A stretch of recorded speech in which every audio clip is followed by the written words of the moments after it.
So, I mean, there's so many analogies from sport to business, and having the flexibility, having the self-awareness to know when it is time to pivot your energy, but still keep your foot on the pedal is something that, especially when I talk to young athletes, I talk to, anybody that's like figuring out that next step in life. I say, you've got it in you because you were a top performing athlete. There are a few people in the world that can do what you did there.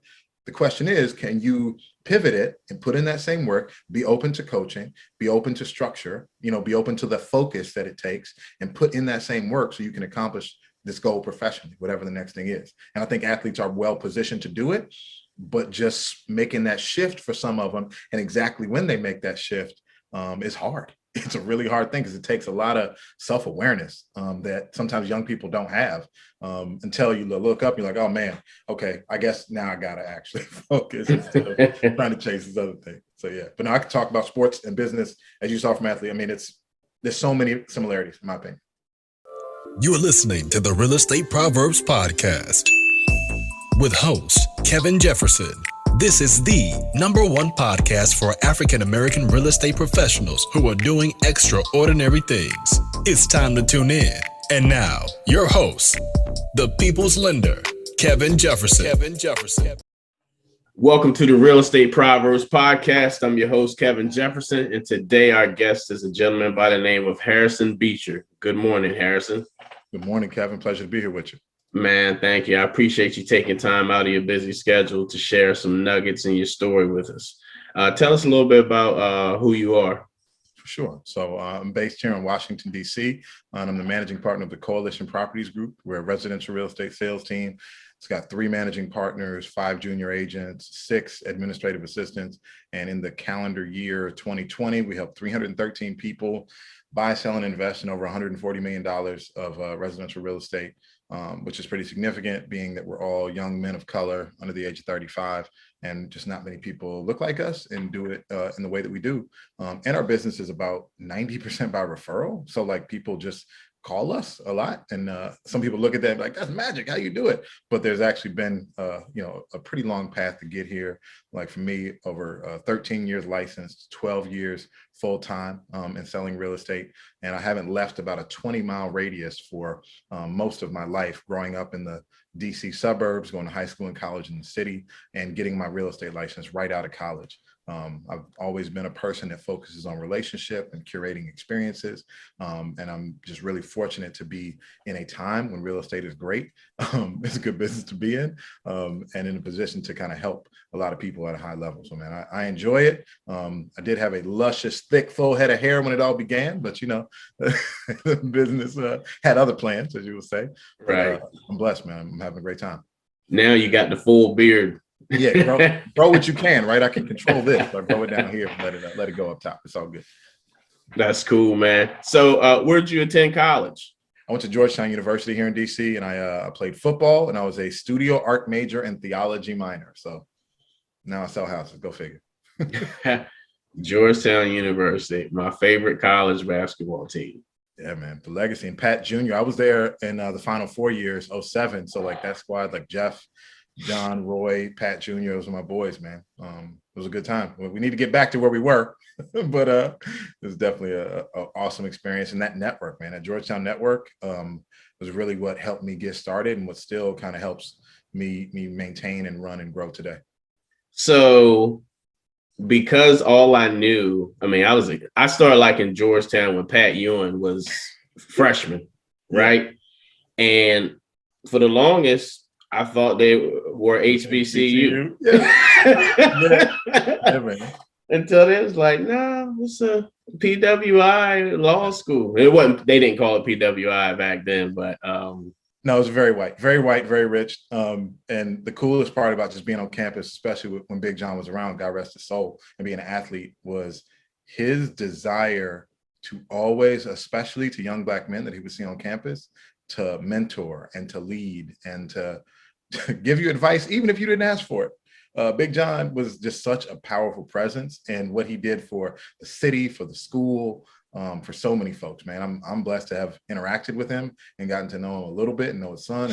And it was a great time to be around there. And I'm still a huge, Georgetown supporter, and for all it's done for me. And I want to help create more opportunities for men of color and people of color to be on campus and get to know that and love that, because it was a huge part of my life.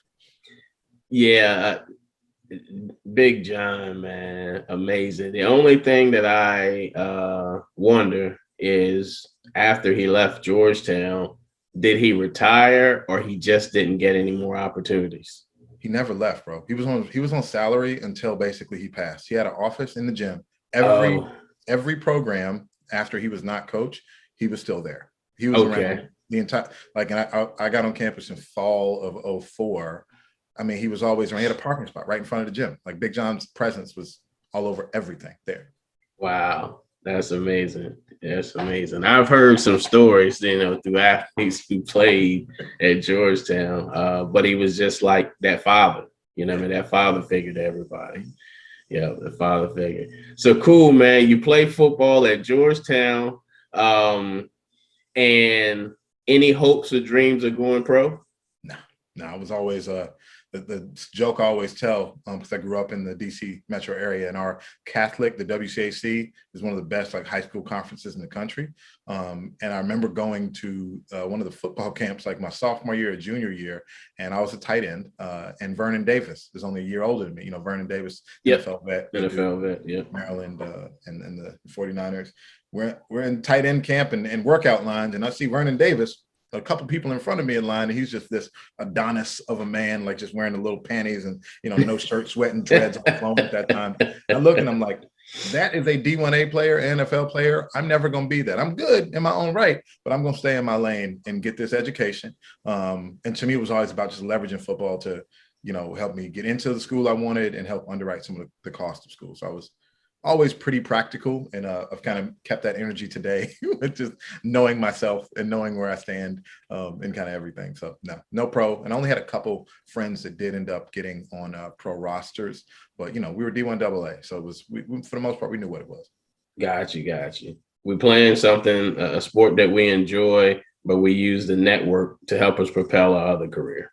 Yeah, gotcha. I talk to young people, especially some of the mentoring stuff I do now. I'm like, you ain't going pro. I mean, statistically speaking, you're not going pro in this. So you leverage this and also appreciate, like, there's something about like gratitude for the moment that I feel like a lot of young athletes don't have, because they're always looking ahead so much. Like, you only get maybe like 50 games in your life that actually people care about and document, like 50 to 60 that you play in. Because then after you're done playing, nobody gives a crap if some old guys are playing out in the backyard. Like, that doesn't matter. So appreciate when you're on either a high school or college team, and the relationship and the opportunity to play and have it matter. And that's just a big deal. And it's so much fun. Like, appreciate it more in the moment and don't always be so like, oh, here's the next thing. Here's what I'm going. I'm going to put my all into this. Have a great time, enjoy, work hard, but also appreciate when you're there. Right. So, man, I'm a sports fanatic. I love sports, and I know this is a real estate podcast, but I did want to touch on that, since you're a former athlete. Or as your bio says, washed up athlete.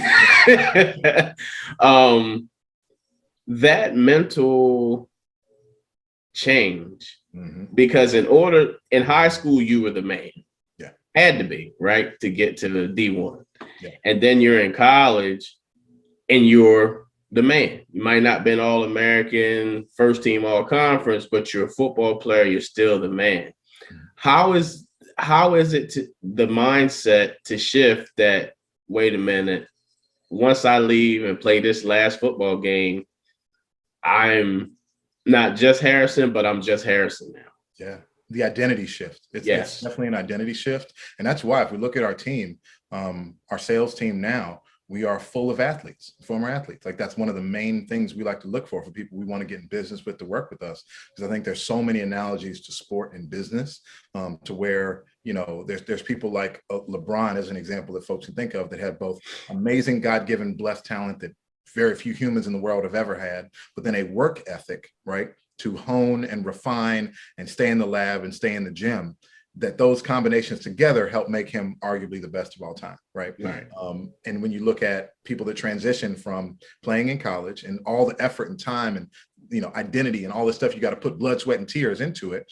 And then having a date when, like, damn, you ain't gonna play no more, right? This was so much of your identity. Shifting that same work ethic to say like, okay, what is my next target or thing that I want to work on and work towards to be my best self in that. The quicker that athletes can pivot that energy, the more successful I think I've seen them become in life. Like I was a captain in high school. I was a leader in college. And then I kind of got fat and had other business opportunities come up. So I didn't even play through my senior year. I stopped playing after my junior year. And I look back and I regret that. So that's why I say like, you only get so many years that it matters. I missed out on 8 more opportunities to play in games that mattered. And I'll never get that back. I got another year eligibility, but my fat behind ain't gonna ever get to use it anywhere. And again, I'm grateful for the way things worked out. But if I could go back and do that again, that was such an amazing opportunity that I didn't have enough kind of gratitude for. I was so focused on the inconveniences and the coach that was hating on me and moving my fat behind from tight end to tackle, right? And I'm like, nah, man, I catch touchdowns. Man, I led the team in scoring a couple of years ago, like that ego part of it, right? And it's that balance between, the confidence and kind of bravado that makes you good and makes you a leader, and then pushing it too far into this ego that actually gets in the way of the success you could have or the opportunities to come at you, right? So, I mean, there's so many analogies from sport to business, and having the flexibility, having the self-awareness to know when it is time to pivot your energy, but still keep your foot on the pedal is something that, especially when I talk to young athletes, and I talk to, anybody that's like figuring out that next step in life, I say, you've got it in you because you were a top performing athlete. There are a few people in the world that can do what you did there.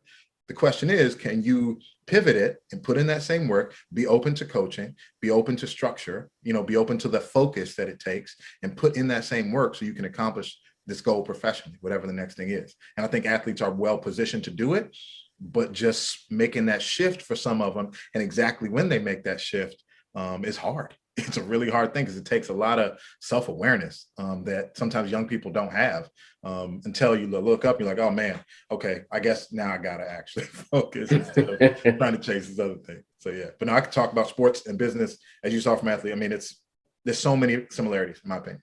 Right, same here, and I feel like I look at the year like a game, 4 quarters. Yeah. And okay, we're starting off slow the first quarter. But what do we need to do to get the second quarter going? And how do we propel that momentum from the second quarter? And it's constantly going. To me, it's constantly a game. I'm constantly looking to get better. What can I improve on? For me, and maybe for you, I look at every transaction and I say, okay, how did I perform? And I reach out to my clients and I ask for honest feedback. I might not like it, but if they have a problem with it and I can say, you know what, they're right, and have an honest conversation with Kevin, then I'm looking to improve it. Because for me, I want the Chick-fil-A experience. Yeah. And I'm not there, but I'm working to get to that Chick-fil-A experience. And that's how I look at it. So to me, that's reviewing tape. Okay, I looked at this transaction. We did this. Probably could have did it better, setting the expectation up front. So let's work on that. And I'm the type of person, even if I didn't make the mistake and it was one of my team members, I take responsibility because I'm like you feel team. it, right? Yep. Yeah, I'm like, listen, I apologize. And sometimes they say, oh, it wasn't you, it was you. No, I'm a part of this team. When they make a mistake, that's a reflection of me. I'm a team player. You know what I mean? I always tell my LOA, you're Michael Jordan, I'm Scottie Pippen. You know what I mean? Like you help lead and I'll do what you need me to do. But I love, and that's the way I look at it. I just look at the business as a sport. My numbers are the statistics, and how do we get better stats and have a better experience? Because I coach some middle school and I coach forever in Parks and Rec just because I loved helping kids. So always getting better and like, okay, what can you improve on? And I understand we're only as good as our last deal. So that mental space of playing sports and business is where it keeps me in the game. It keeps me in the game. And there was something you said there that I don't want to jump past too much, about feeling it when you're seeking feedback and something didn't go quite right. Taking ownership, right? There's a book from Jocko Willingham called Extreme Ownership. These guys are Navy SEALs that one of my business coaches recommended to me a couple of years ago.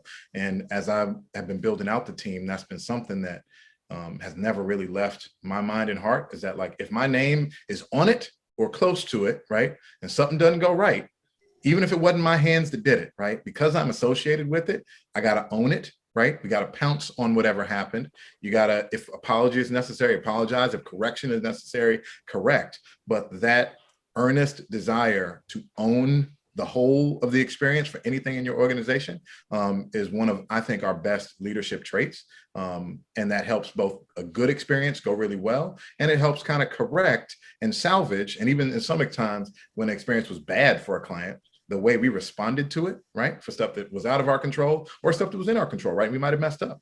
The way we've responded to it has been a really powerful learning lesson for me, because that is what actually endeared them even closer and really locked them in as a client for life that would like refer us to everybody because of how we owned it and how we responded. So, and that's something you learn from sports, right, and being on a team, right? Like if you're, your offensive lineman misses a block and, that was the last couple yards you needed, it was on that one person that missed it, but all of you reap the benefit. So if you're a leader on that, you got to get him out of his head, get right back down, and next time make sure you correct and do it right and score right and come back. So like that, I mean, all those analogies. I'm a jock in a lot of ways, but it always comes back to that ownership and just feeling it and wanting like optimal outcome from paying attention to details. Right. Yeah, and that's it, man. It's just like, what can we do better? It's a constant conversation, like, and that's the thing, like, it's a constant conversation with me and my team. What can we do better to make this a better experience? Sometimes there's some people that just, you could do everything possible and they're not going to be happy. And I always tell my team, I slept well. I know that we did all we could do. Their expectations were unrealistic, but we still try to meet them where they're at. And we still take feedback in terms of, okay, maybe they have a valid point of we need to do this. But I'm a systems person, and I operate in a system that works well for me to be able to help them better, because at the end of the day, they don't know what they're doing. So they don't know what they're doing. Like, I had a client this morning text me at 7:00. Like, I'm not going to respond to that. I was up. Yeah. But if I respond to that, I open the door of a conversation till maybe 9. So then my day is already consumed with somebody else's, what they're looking for. And essentially what it all boiled down to was they faxed over a document that we needed yesterday at 7:00 at night when operations are gone. Yeah. No, nobody's looked at it but me, because they're gone. Yeah. So it's not a turn in a document when I get a chance or when I get ready and then, oh, hurry up because I need to close. There's a process. And I just, when it was about 8:30, 9:00, I just told him, hey, document received, you'll hear from a processor. Yeah. Because, when you go to the doctor's office, the last person you see is a doctor. Yeah. And the person you see for the shortest period of time is a doctor. Yeah. No, and that's okay. And it's so interesting with consumers and their expectations about the different people in a real estate experience that they interact with, and this kind of Amazon, Redfin immediacy expectation that they have in. And I talked to him blue in the face on Clubhouse again the other day, saying that like, just because like someone should always be responsive within the time action needs to happen. Okay. And your professional knows what urgency actually is. Just because you feel urgent from waiting until the last second to do something and I can't control that part, but hopefully I can explain to you that like, we are in control of the situation, right? We're going to do things when they need to happen. And this weird expectation thing you got to manage of like, I'm available as often as I need to be, but I got a life and I'm going to be the one and I'll teach this to my team. You don't let your clients or your other folks dictate your mental health, your mental sanity, and kind of these safe spaces. Because when you plan your stuff out well enough and you set their expectations, it can be controlled. When people come at you all day and night and other times, again, I will always say, if there's an actual emergency, I'm here for you and we're going to solve it, right? If it's not an emergency, right, and it's something that is urgent, we are going to help assess that urgency and respond to it in kind. Right? I want to quell your emotions, but I'm also going to control my own, because if I'm not good and my sales team isn't good in ourselves, then we're not good to help anybody. So that's just interesting that you control that in that way. You say received. When the next step comes up, I got you. We're on this, and it's okay. Right. And it took me a lot to get there, though. Yeah. Like, because you think, oh, I'm gonna lose this client because I'm not doing what they say and jumping. Mm-hmm. And in essence, it's not really that important. And I say it's not that important simply because I know, but they don't. Yeah. So I let them know, I set expectations of, my team reviews it. I give them time frames. They want to know, can we close on a certain day? And I just let them know, listen, we receive your document. It'll go into underwriting for 48 hours, and then the underwriter will determine whether it's, clear to close or we need other conditions. Yeah. And that's setting the expectation for the borrower to pass along to the realtor. Yeah. So then we're all on that same wavelength. So I talk to the realtor before I talk to the client, just so when that call comes, the realtor's not blindsided. Yes. Because you're my partner, right? And the first thing you're gonna say, you may not say it to the client, but you may call me and say, hey, Kevin, you didn't call me about what was going on with Miss Jones. She called me in the panic. Where if I call you and I say, hey, Harrison, listen, get ready for this. Yeah. Get ready for this. She's gonna call. This is what we need, but we've asked for it previously. Then you can help say, hey, Kevin said he needed it. This is how the process works. It's a part of doing the business. And if you get it in, they'll review it. And we'll just be that closer to closing. And that's a part of the systems you talked about before, right? Right. We all have but so many hours in the day, right, that we can do anything. And those who are most productive, most profitable, make the most money, do the most business, have the best systems to either, right, be able to do more transactions at a lower volume, or have the relationships to do less transactions at a higher volume. And especially in sales, man, everybody's like, I just want to be $1 million agent. I want this, I want to sip my wine and do this. No, man, like you have to work up through helping everybody, and mastering systems and communications and expectations are the way you pack more into the same 9-10 hour workday, right? Right. You know that. And that's the only way anyone can be highly productive, I think, is, first understanding a system, mastering it, and getting everybody in your world to buy in and understand what the chronology and what the process is. And that's at the core of our success. That's the only way we're able to sell this many houses, right? Like you right. Much without a good system. Right. And I know, so I've noticed that I'm working less than I was when I first started, but I'm also doing better in terms of sales volume. Yeah. So I always, when I talk to new loan officers and they ask me how to grow their business or how to get started, I tell them fail faster. Yeah. Because that in our business, that's the only way, in anything really, that's the only way you're going to learn, is because by making those mistakes. If you come out and your first 5 transactions are home runs, when you get to that 6th one and you have an issue, you're not going to know how to navigate through it. So now there's problems that come up on the file. My processor said, how are we going to handle it? 2 years ago, I would have been up pacing. Like, what am I going to do? Now I'm like, okay, cool. Let me look at the file. Let's do it this way. Change this and that. But that came from repetition and experience. You don't know what you don't know. Yeah. You don't know what you don't know.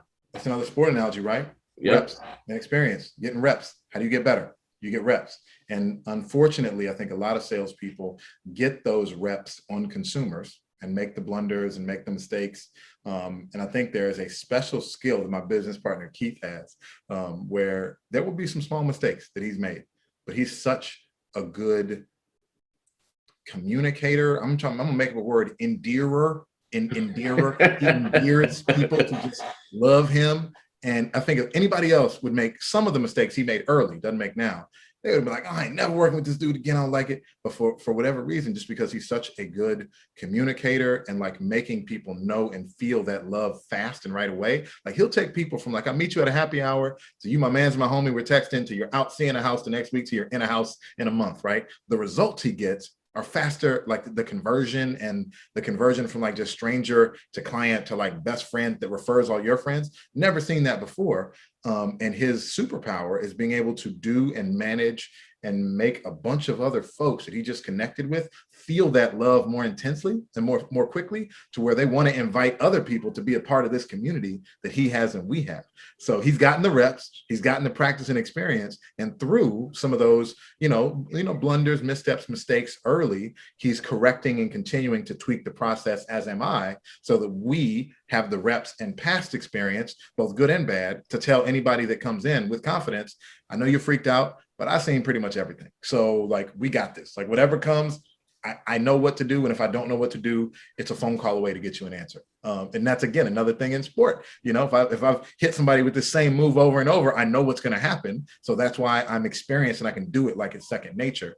And new agents, I feel like, got to get into the spirit and understand that the more reps you get, the more practice you're doing, either with a team, ideally first, or just in your script practice or your actual shadowing and seeing what other folks do, the better equipped you will be to handle something when it comes up later. And confidence, right? Something else you said is important. You weren't stressed out and pacing the last time something crazy came up, because you have done your work and have a pipeline strong enough to know that if that one deal doesn't close, you're gonna be okay. Right. Early on, you were freaking out and stressed out. It's like, if this bill, I know I need $1,300 in the next, like that piece of confidence. And it's so hard. I struggle now with coaching my newer agents to get to that place where they're actually modeling their stuff out.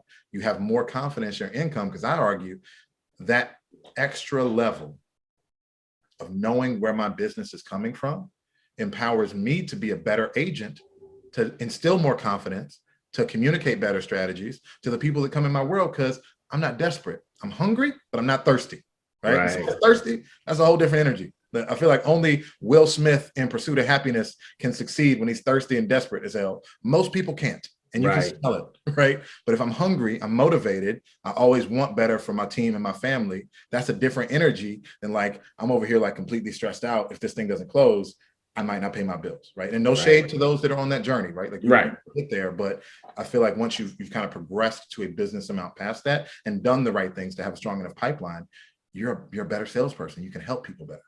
Right. And we do it for the money and the lifestyle it provides for us.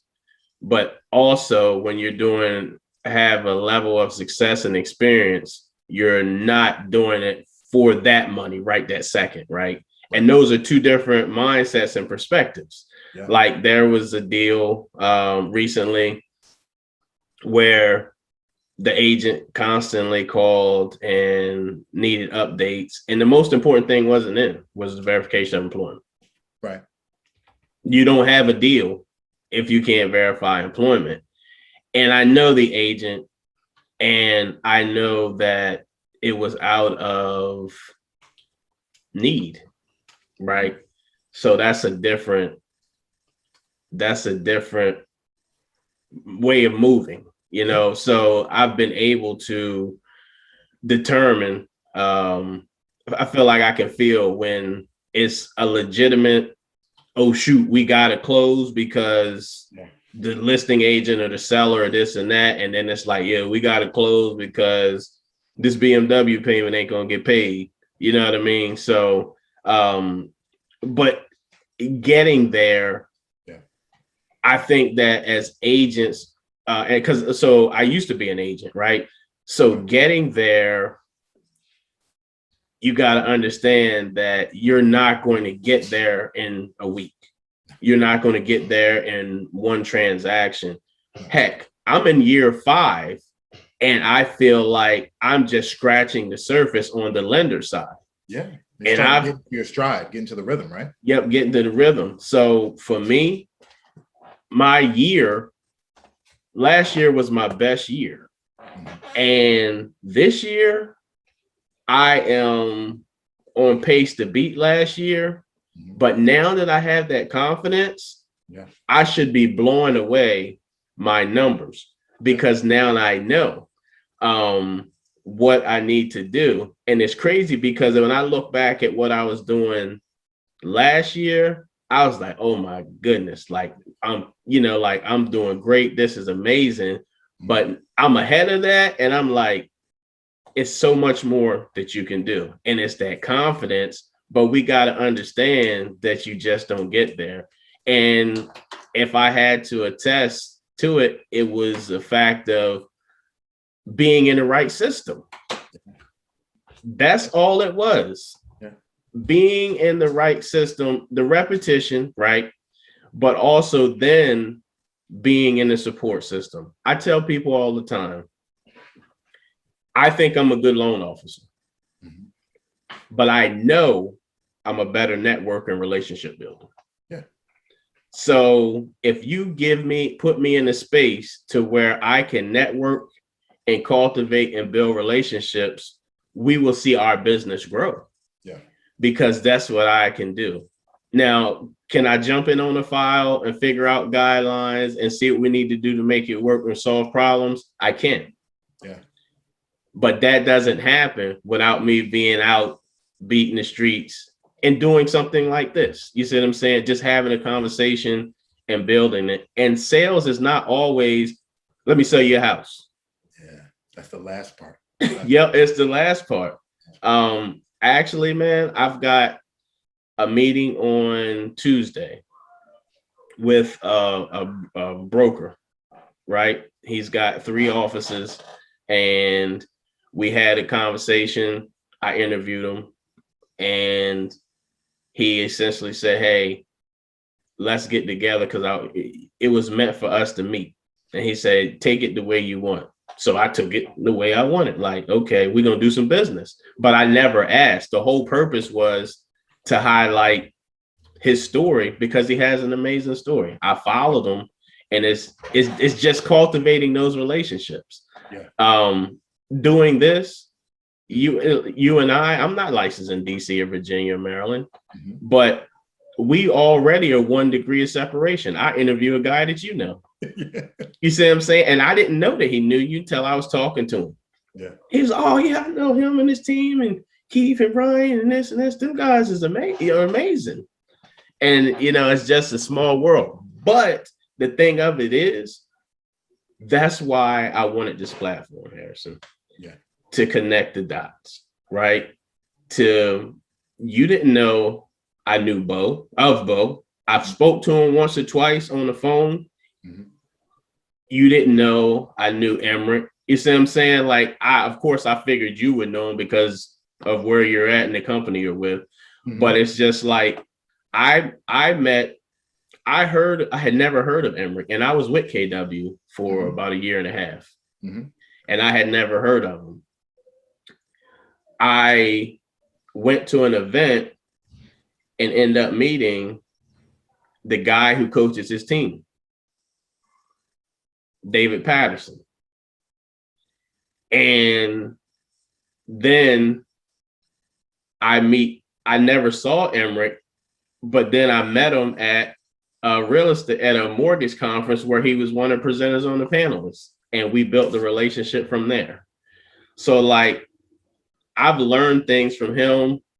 I've learned things from David, and it's just gleaning off of each other. And having someone who looks like you, having a level of success further pushes you to say, you know what, I can do this because they're doing it. Yeah. And it's not so much even trying to, as people say, pick their brain. It's just the fact of knowing Bo is the first regional director in KW. Emmerich Peace has the largest African-American team and most successful team in KW, and he might have the largest African-American team in the United States.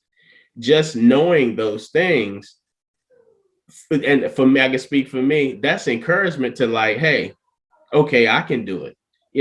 My thing was, okay, how do I get this information out? I listen to real estate podcasts all the time. And I never had heard, I never saw many people that look like us on those. And I'm like, we gotta be doing something. We have to be doing something. Yeah. And it's just highlighting it and getting it out there and encouraging realtors. And it's geared towards us, but a realtor or loan officer or anybody of all walks of life, man, appraisers, closing attorneys, home inspectors. The lady that makes gifts specifically for real estate closings. I want everybody to understand that you can do well in this space and look. Lots of opportunities to eat. Lots of opportunities to eat. Yep. But man, I'm sorry. I like the way it was flowing, but I got to get into your story, man, a little bit more. So you're at Georgetown, you graduate. How did you get into real estate? Yeah, so my best friend's mom, a lady named Sherry Sivertson, she was an attorney and had her license early. And she was more in the luxury space, so she wouldn't do a ton of transactions, but would do a few, and encouraged me to get my license because I was supposed to work for Dr. Michael Eric Dyson. I was actually his intern when he first came to Georgetown. And in typical me fashion, I sought him out at a Black Student Alliance event. I'm like, Dr. Dyson, love your work, love everything you do for the culture. I want to meet Jay-Z one day, and I think you can help me with that. And he was like, ha.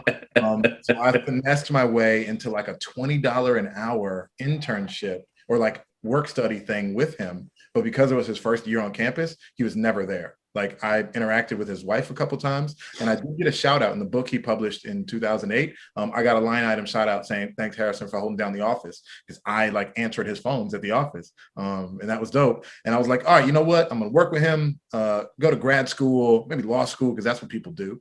And that's my career path. That's what I figure out. Didn't know that my GPA had other plans and that you have to actually have really good grades to go to grad school. Didn't figure that part out. And as I'm talking to Dr. Dyson towards the end of the year, I'm like, yeah, I would love to stay on the summer and stay directly with you in the next year to work for you, man. Things have been great. Can we keep it going? And he's like, sorry, young brother, university politics, got to get a job with somebody else, but I'll write you a recommendation or anything you need. And God bless and good luck. Call me if you need me. I'm like, whoa. And that was like 2 weeks before graduation. So my friend's mom was like, it's all good. With your skill set, with your entrepreneurial drive, with your network, you should get your real estate license. I think you'd be really good at it. So I walked across the stage in May, got my license in July of that year, so 2 months later. And because of her relationship, and this was an early lesson on the power of relationship, referral, and connection, her broker liked her so much and wanted to support me. They covered that first like $800 to like get licensed and whatever, like that was covered for me out the gate. And that was because I, was so close to Sherry and her son, and the power of relationship can show up in your life and support you in a lot of ways. So that's one of my drives now, is I see, young people trying to figure it out, trying to get, their feet on the ground. What's that one little thing that we can do to help them get rolling that might launch a whole career? Early on, though, I still bartended or bounced and waited tables, and I had a DJ business. So I was able to pay for my living expenses at night while working on my real estate business during the day. And I just had a couple of my friends that worked in the bar and a couple other Georgetown kids that gave me a shot early because they didn't know anybody else. And they're like, damn, you're pretty good at this. And they told their friend, and they told their friend. Started doing seminars and I thought of different ways to connect. And it was just a really cool kind of snowball that's continued to grow and help us get to the numbers I was talking about, I was putting up last year. Wow. Okay, that's amazing, man. So who was the first company you were with? It was a Long and Foster franchise called WC and A.N. Miller. Doesn't exist anymore. And it is like, respectfully, the whitest, stodgiest, like stiffest company ever. But that's who my mentor at that time, Sherry, was with. I didn't know any different. And I got in, and it was actually a blessing, because where that was, if you know DC, we got quadrants, east, west, north, south. This school, that brokerage was in upper northwest, same neighborhood to Georgetown, right? Very white, very rich, very old, that side of town. They would get leads for Southeast in Prince George's County, other parts of the city. And those ladies would not take they, old school big body Beamer across town. They're like, hey, would anyone like these leads? I'm like, hell yeah, I'll take these leads. I'll go. And I got one of my first developer relationships because someone in that office was not willing to drive across town. It turned into 10 transactions over the course of a couple of years and taught me most of what I know about flipping and investing because someone in that office, like I was there working, it didn't make sense for them. I kick them a referral on the first one and build out a huge relationship. So even being there, and I decided later that brand was just wasn't right, didn't include enough, didn't have the right kind of personalities. But I was grateful for that start because it let me speak and understand some of that language of luxury, but then also take the opportunities that were too far away or too whatever for the folks in that office. And I was willing to help and work with everybody. So it helped me a lot. Wow. So how did your first transaction go? Oh man. Yeah. So it's funny. It was actually it came up as a Facebook memory a couple weeks ago. It was like July 11th, 2009 was my first closing. And it was with a young lady named Liz, who actually worked at the bar with me in Georgetown. It's a campus bar called The Tombs. If you ever saw the movie St. Elmo's Fire, it was like based in that bar. And that was like the campus bar that I worked at. And she was just a friend that I was in touch with. And it was her birthday, maybe like, I want to say like right before that time. And I was like, hey, Liz, happy birthday. I got my real estate license now. Love to help you. And she said something, she had posted something on early Facebook about real estate. And she trusted me enough from the bar. We had a consultation and she gave me a shot. And, it was a little messy. The other agent on the other side of that deal was an asshole to me. I still remember how he treated me then. And I see him to this day and I'm be like, I remember you, bro. I remember how you did me back then. Got it done. And then I ended up going on to help Liz buy and sell 4 other properties over the last decade. Like she's been continuing to kind of move up in it, but she was just a friend that gave me a shot. I asked a question and I did a good job the first time. And then that success went through that group of other people in the bar and our college network. And they saw the evidence of success in us closing. And they were like, oh, I saw you help Liz. Can you talk to me about it? Or I'm a little bit out, but can you help me? Or, oh, my parents want to buy me something. Can you help me? And it was just this kind of like, people that I knew in my circle already gave me a shot. They raised their hand and I pounced on them, but gave them such a good experience and made sure that if there was stuff I didn't know, my initial mentor, Sherry, my manager in that office, I just said yes to every opportunity that came and made sure that I had the correct support to give people a good experience and good service and ask them thoughtfully to refer me to their friends and take them out to eat and give them a nice gift, right? Create a cool experience for them that they wanted to share with others. And by them sharing it with others, it started this, like I said, that snowball of referrals and relationships. Awesome. So do you remember how you did your first year? Yeah, first year in, actually first calendar year from July 08 to July 09, nothing. Goose egg, didn't sell anything the first year. In that second full year though, I was like 1.3 million in sales and like 4 transactions, right? It was like Liz's was like 220, I had like a 150. Then I had like a 4 something and like I was like the 450 or 460 and like another 350, right? In that time. And, total GCI on that with splits was maybe like 12 grand. Like I didn't make much because it was such a new agent. But I had so much joy and so excited to be able to say in my first, full year in this first full calendar year, I exceeded $1 million in sales. Right. It was dope. And it was all people that like gave me a shot. And my posture then is the same as it is now. I'm so grateful these folks gave me a shot and let me participate in this with them. And all those folks from that first year have since moved up. And in fact, the wedding I just attended last weekend was the younger brother of my second sale that year, who's now since moved up to a beautiful luxury home with her family. And we've just kind of grown up together. And it's been so dope. You remember what the splits were like back then? What started at, they were 50-50 on everything. But that was also pre-tax. So like, my first year in real estate. And it's funny, I remember because I love hip hop music and my family's in the South. So I love like Southern hip hop a lot. And Plies had a song Plenty Money at that time. And the hook applied song was, "What's in my pocket, dog? Big face hundreds." And I posted a video on my Facebook. It's so cringy now. Like my first commission check, and it was about $2,200, something like that. And I'm like, Plies, Plenty Money, blasting in my speakers, got my first closing, balling out of control, you know? And it's just all perspective. And then the next year, Uncle Sam's like, "Hello, young brother, we're gonna need 40% of that check that you just earned. So your 2,200 is actually 13." So 13. Wow. yeah. And that's the thing, man. Like, you know, the splits back then were different. Now, I mean, people getting on their 95%. You know? Yeah. No, you can get, I mean, and even as we interview and look at the different agents that want to come and be a part of our organization, we know we provide a lot of value, primarily leads that are like ready to go, and we close those leads because they're referrals. So on a team, right, a small split's warranted because the team does everything else for you. In that entity and in that organization, that's the first started out with, and no shade, that's how it works. I mean, I was giving up half for what, you know what I'm saying? Like for not for nothing, but like not really for much of anything. But it's where you all start, man, and it's what you know. And I didn't have the knowledge of the market and of what is customary and know what I was worth. So, you know, that process of growing and getting recruited by other offices, somebody coming to say like, "Oh man, you come here, you deserve at least 70%. I'm like, "Wait, somebody, you can keep 70%? Nobody told me this. I didn't know." And then to other ones that say, "Well, you can keep 100%. But I'm like, "Well, what do y'all do for me, for that, because 100% of nothing is still nothing." So like if you're, splits are always a unique thing, especially as a team leader and manager of people now, it's a big part of conversation a lot. And I just think there has to be demonstrable value. If you're splitting that check with somebody, what are they doing for you? And it should be significant. If it's a significant split, that person should be doing a lot for you.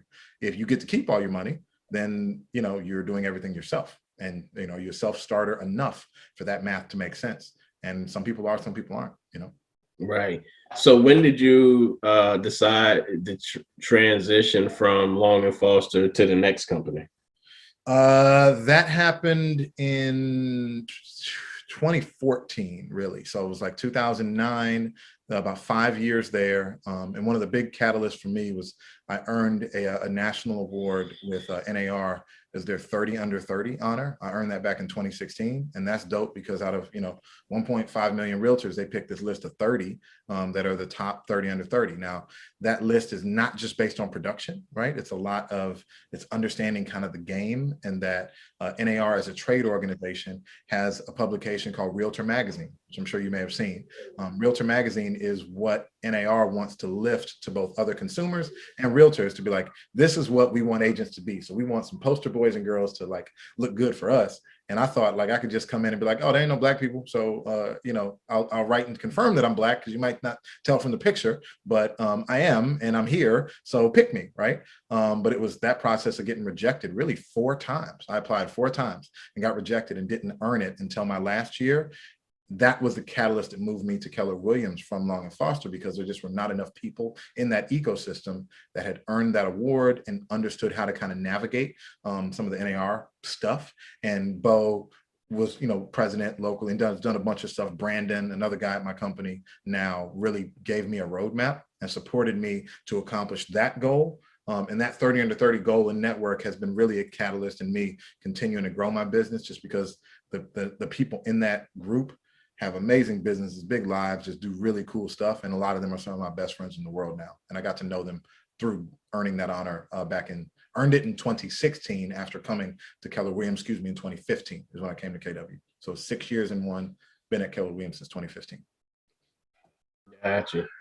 Hold on a second, man. All right, so you transitioned to Keller Williams and you hit NAR, 30 under top 30 under 30, mm-hmm. And you say that you have great relationships from there. Yeah. When did you begin the process of building the team with your partners? Yeah, well, I had a couple different iterations of teams I tried early, and the interesting part is I found success in each of them, right? the lady that first got me into the business, Sherry, she and I had a rough kind of team structure right before I left to come to Keller Williams. So that was like 2013, 14. We tried to brand the Capital DMV Homes team. It was really just me and her, but we didn't have any admin support. It was just like us coming together because she's, both a mentor and really good friend. Like, oh, this could be fun to do it together. And her needs at the time were not really to do it to make money to live, because she had her husband had a successful cell phone tower business. So like, it was something that was good for her, but that wasn't like necessary. And I'm like, yo, I got goals. I got things I want to do. Like, I actually need to earn a lot more revenue from this. And it was just different pace, completely amicable. And I'm like, I'm going to go to KW because they're going to show me how to build a team. So my first team was just me, a marketing guy that was virtual, and an agent who just came to me because she liked what I saw on social media. And I was like flailing like, oh, you here? Come on, you can help. Not a good fit at all. She was not a good fit. She was a hustler, but like just not a good personality and like kind of cultural fit. So I was only about 7 months. And then I got a full-time admin. Then I embarked on my first salary, and that helped me go from like a 25 to 30 unit a year business to up to 70. Like, it almost doubled in a year. And I employed this cool kind of mercenary model where I could hire and pay other agents, like just to open a door or just to show a house or just to sit at something. I'm like, oh man, if I kick them 50, 60, 70 bucks for just to do that, and I focus on the appointment, I can make a lot more money. That's a great system, right? To get really good at the appointments, bring people in, have admin support, and get some mercenaries out in the field to do that. So I really functioned under that model from like 2016, 17, 18 of just one assistant with mercenaries. And then in 2018, one of my best friends and best humans in the world, Isaiah Hasbert, who's one of the most inspirational young men ever. He's only 20, about to be 25 right now. He's been with me 5 years. He just came to me as well. Was like, I see what you're doing. I'm a young Black man as well. And the first thing he said, he's like, I'm going to be a better father to my son, because he was 20 and had just had a son. I'm going to be a better father to my son than my dad ever was to me. That's my mission. That's my why. He's a former athlete too. I'm like, yeah, come on, you with me. And he is so humble, so hardworking. He was glued to my hip, and that helped us in some of those 70 unit years, just me, him, and one admin. And in that same time, Ryan, who was my friend from college, Ryan played football with me at Georgetown, one of my partners. He came into Keller Williams, and there's the sponsorship model. So I sponsored him and was kind of helping him out. And Ryan was helping me with a little bit of stuff. And it was Ryan who planted the seed in my head for the big team. Because at first I'm like, I don't want that. I don't want those problems. I don't want to manage people. I don't want none of that. That's a mess. And Ryan was like, no, man, if we come together, like, we can do a lot more. But I'm like, I'm hitting 70 units, about 30 mil. Like, this is good money. Like, what? I'm straight. And he's like, yeah, but you're working all the time. You don't have, you got some leverage, but like, what if I told you we could sell like 500 houses? And I'm like, but why though? Like, why do you want to do that? And he's like, think about the impact. Think about the impact. Like, you're a guy that's about impact and improving lives and helping people. Think about how many people we could actually impact and touch with our organization if we get the right people in. So he told me that, and I'm like, good, kick rocks. Nice to see you, but no thanks. And then it was when Keith came in towards the end of 2018, and he's in Ryan's downline. And Keith came and sat with me, and I just gave him the roadmap. I just help. And I'm like, damn, like, energy wise, like this, there's something really dope about this dude. Like, he is special. And he was like, yeah, man, can we get a partnership? Can we get a team going? So Keith and I are talking about a team. Ryan and Keith are talking about a team. Me and Ryan are talking about a team. And then we're all like, let's all three of us like sit and talk and see what this might look like. And it was always Ryan who was the most enthused about a three-way partnership because we weren't that excited about it. And he was that original kind of architect of how it would look. And through a series of meetings and over the course of a couple months, we modeled it out and said, this could be pretty dope. And yeah, man, the rest is history. It's been good, and it's been a continual learning and growth journey. But it was really my boy Ryan that end of 2017, beginning of 2018, that encouraged us to sit and talk and look at an actual model and structure and put a timeline together. And that's how Coalition first came. Wow. So what is your role in Coalition? Yeah, so of the three managing partners, we all kind of oversee, again, because we're all in sales, we're definitely wearing a lot of hats and dancing and doing a lot. But MySpace is Chief Marketing Officer. So a lot of the things you'll see on our social media, our videos, our listing promotions, our events, that's where my brain is most of the time, thinking about that stuff. I'm also, because of my NAR involvement and relationship involvement, kind of like the most seasoned agent on the team. whenever there's a broker type issue, right, like compliance or what do we do here, or is this done right or wrong, I help and support our team agents with that. And then I also do a lot of the agent training on our team, which is kind of a hat that we juggle and balance, but really chief marketing officer is primarily it. And then kind of our outward facing connections are what I manage and think about a lot in the industry. So what is Keith and Ryan's role?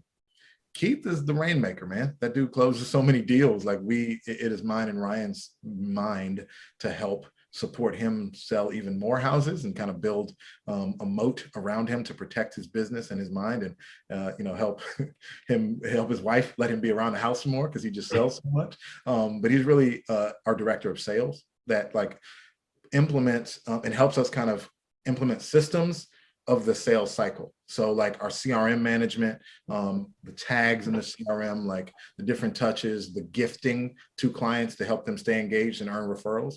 That's really more where more of his space is, in addition to primarily selling. And then Ryan is operations. So Ryan helped hire and find our transaction coordinator, our listing coordinator, our ISA that's calling, our client care coordinator. We've got some virtual assistants that also help with some other admin work. That's really Ryan's space to manage that and to help us oversee kind of the money, legal structures, and operations, because that's something that I'm okay at and I care about and look at, but never was, stopped to devote enough time to it. That's where Ryan's mind is most of the time.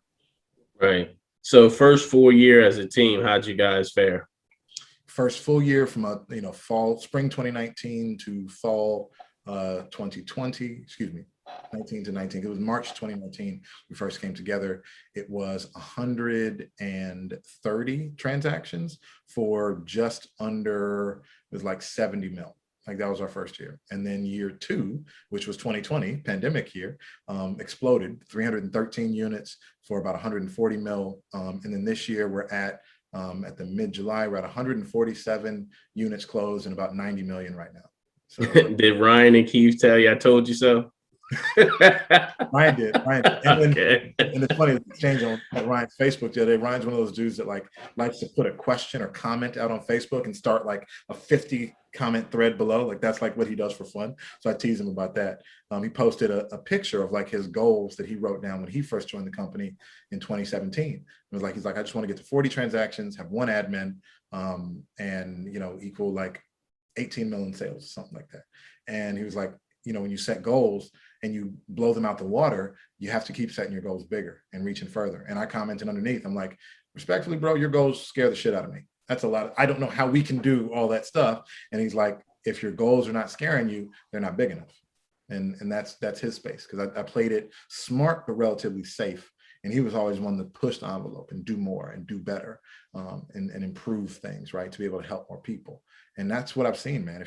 There's a lot of different ways to be successful in real estate, but our path of building a bigger organization is going to be succeeding through others, right? Like having people like Isaiah on my team, right? 24-year-old guy, making $500,000, right? Like, come on, dude. Like at 24. And now he's looking at commercial real estate investment and creating a life and doing really dope stuff for his son right now. Like that's what it's about to me, and helping the people in our organization and our clients just achieve really awesome heights that they probably could have gotten to on their own. But hopefully with us, the path there was a little smoother and they might get there a little soon. So for the person who is in that space where they're doing all that they can do by themselves, right? Mm-hmm. Like you said, we've got the same amount of hours. Yeah. However, they are nervous of hiring someone to help them, because in most cases, people look at it as an expense versus an investment, right? What are a few things, like give me one or two nuggets you would have them think about or do to kind of get over that fear of, oh, it's going to cost me money. Like what would be some things you would coach them and say, well, let's look at it from this perspective? One, break down the total salary expense from a yearly number of like 50 grand to what is it monthly? Okay.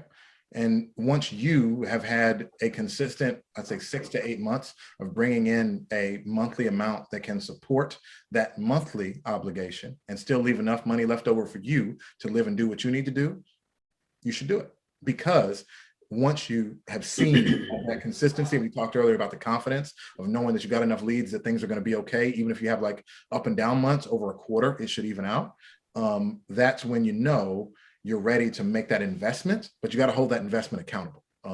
And you're probably ready earlier than you think, and you have different options for leverage. If a salaried full-time person doesn't make sense, start out with just a transaction coordinator, right? You can pay them per deal when it closes. Super easy. You can also get on-demand help from a Fiverr or Upwork or something to do some marketing stuff for you. You can pay them hourly or contract-based, like project-based.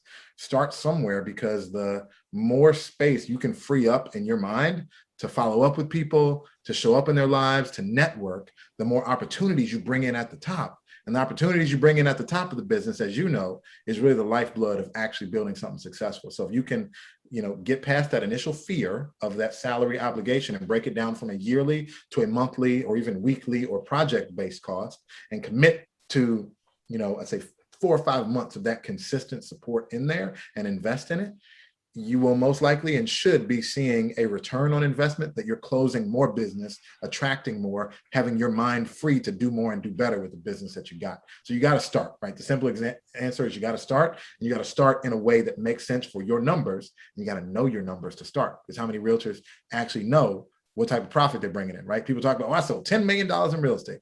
What was your GCI? What was your split and actual take home on that?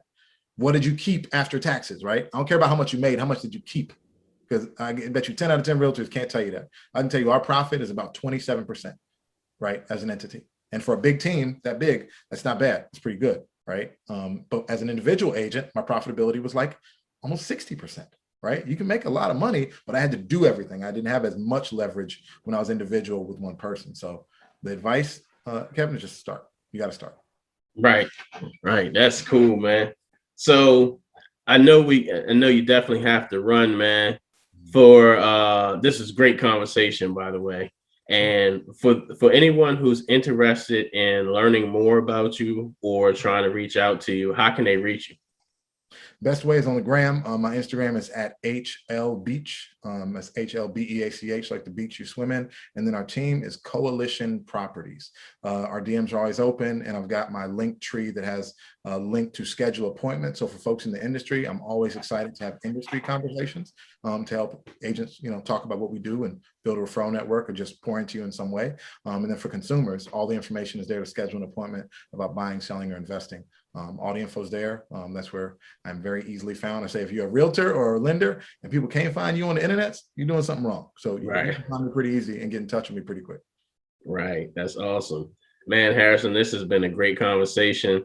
I definitely appreciate it, brother. Definitely, we're going to circle back and probably have a part 2, because there's so much more that I want to touch in terms of the mindset from an agent standpoint. But we'll digress for a part 2. Thank you, and have a great day. My pleasure. Thank you for watching the Real Estate Proverbs podcast with Kevin Jefferson. Make sure you like this video and subscribe to the channel so you can be notified when the latest video drops.